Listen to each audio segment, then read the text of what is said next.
4 ವರ್ಷಗಳು ಕಳೆದರೂ ಯಾವುದೇ ಒಂದು ಸೌಲಭ್ಯ ಇದುವರೆಗೂ ವಿದ್ಯಾರ್ಥಿಗಳಿಗೆ ದೊರಕಿಲ್ಲ. ಮುಖ್ಯವಾಗಿ ಶಿಕ್ಷಕರ ಕೊರತೆ ಇದು ವಿದ್ಯಾರ್ಥಿಗಳಿಗೆ ಬಹಳಷ್ಟು ಕಷ್ಟವಾಗಿದೆ. ಹಾಗೂ ಇಲ್ಲಿರುವ ಸಮಸ್ಯೆ ಏನೆಂದರೆ ತಾತ್ಕಾಲಿಕವಾಗಿ ನೀಡಿರುವ ಕಟ್ಟಡ ಅದು ನಮಗೆ ಸ್ವಂತ ಕಟ್ಟಡವಾಗಿಯೂ ಹಾಗೂ ಅಲ್ಲಿ ಬೇಕಿರುವ ಯಾವುದೇ ಸೌಲಭ್ಯಗಳು ನಮಗೆ ವಿದ್ಯಾರ್ಥಿಗಳಿಗೆ ದೊರಕಿಲ್ಲ.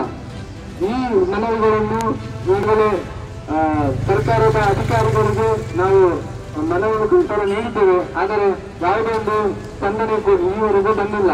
ಹಾಗಾಗಿ ವಿದ್ಯಾರ್ಥಿಗಳೆಲ್ಲರೂ ಸೇರಿ ಎಬಿಪಿ ಒಟ್ಟಿಗೆ ನಮ್ಮ ಒಂದು ಹೋರಾಟಕ್ಕಾಗಿ ನಿಂತಿದ್ದೇವೆ.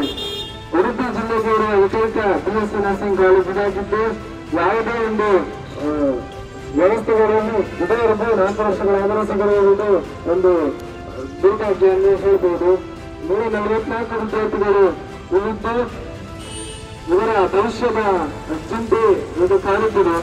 ಹಾಗಾಗಿ ರಾಜ್ಯ ಸರ್ಕಾರ ಮತ್ತು ಸಂಬಂಧಪಟ್ಟ ಅಧಿಕಾರಿಗಳು ಇದನ್ನ ಆದಷ್ಟು ಬೇಗ ಗಮನ ಹರಿಸಿ ವಿದ್ಯಾರ್ಥಿಗಳಿಗೆ ನ್ಯಾಯ ಮತ್ತು ಅವರಿಗೆ ಬೇಕಾದ ಸೌಲಭ್ಯಗಳನ್ನು ನೀಡಬೇಕಾಗಿ ವಿನಂತಿಸುತ್ತಿದ್ದಾರೆ.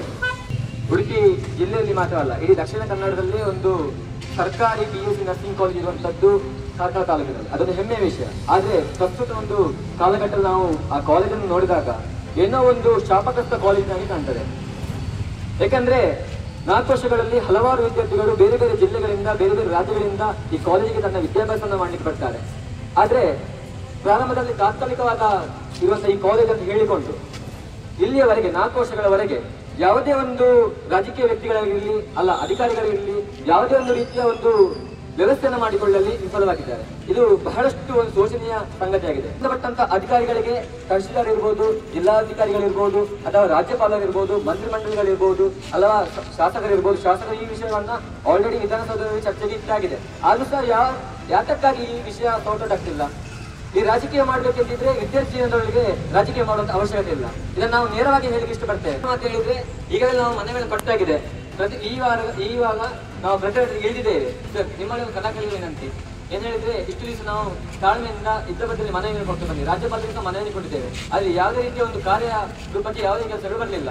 ಅದನ್ನ ನಿಮ್ಮಲ್ಲಿ ನಾವು ಮನೆಯನ್ನು ಮಾಡುವಂಥದ್ದು ಮೊದಲ ಹಂತದಲ್ಲಿ ನಾವು ಪ್ರತಿಭಟನೆಗೆ ಇಳಿದ್ದೇವೆ. ಇವತ್ತು ಕ್ಲಾಸಸ್ ಅನ್ನು ಬಹಿಷ್ಕರಿಸಿ ಪೋಸ್ಟಿಂಗ್ ಅನ್ನು ಹೋಗದೆ ಎಕ್ಸಾಮ್ಸ್ ಅನ್ನು ಬಿಟ್ಟು ನಾವು ಒಂದು ಪ್ರತಿಭಟನೆಗೆ ಇಳಿದ್ದೇವೆ. ನಿಮ್ಮ ಮೇಲೆ ಒಂದು ಭರವಸೆ ಇದೆ, ಇದನ್ನ ಒಂದು ಕಾರ್ಯರೂಪಕ್ಕೆ ತರುವಂತದ್ದು ನಿಮ್ಮ ಮೇಲೆ ಇರ್ತದೆ ಸರ್. ಒಂದು ವೇಳೆ ಈ ರೂಪದಲ್ಲಿ ಆಗಿಲ್ಲ ಅಂತಾದ್ರೆ ಮುಂದಿನ ವೇಳೆ ನಾವು ಧರಣಿಗೆ ಹೋಗ್ಲಿಕ್ಕೆ ನಾವು ತಯಾರಿರ್ತೇವೆ.